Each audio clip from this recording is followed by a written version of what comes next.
বিশ্বজুড়ে উচ্চ রক্তচাপ একটি নীরব ঘাতক হিসেবে পরিচিত এবং আরও অনেক দেশের মতো বাংলাদেশেও বিপুল সংখ্যক মানুষ উচ্চ রক্তচাপে ভুগে থাকেন।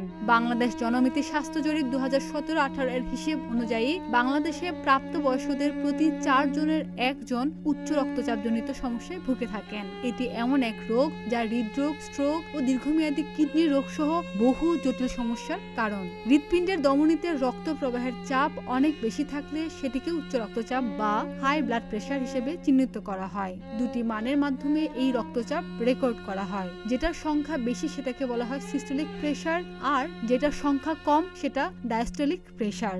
আর এই দুই মানের বিষয়ে আমেরিকান হার্ট অ্যাসোসিয়েশন ও আমেরিকান কলেজ অফ কার্ডিওলজি নতুন নির্দেশিকা দিয়েছে। প্রচলিত ধারণা অনুযায়ী স্বাভাবিক রক্তচাপ হলো 120/80 মিলিমিটার মার্কারি। মেপে 120/80 বা এর কাছাকাছি রক্তচাপ পাওয়া গেলে সেটিকে নিরাপদ ভেবে নেওয়া হয়।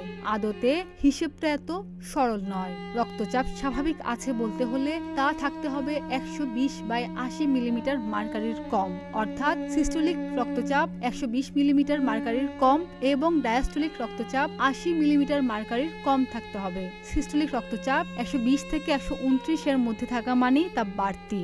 সিস্টোলিক রক্তচাপ 130 ছুঁয়ে ফেললে কিংবা ডায়াস্টোলিক রক্তচাপ 80 ছুঁয়ে ফেললেই তা উচ্চ রক্তচাপ। খাদিজা নিপা, প্রতিদিনের বাংলাদেশ।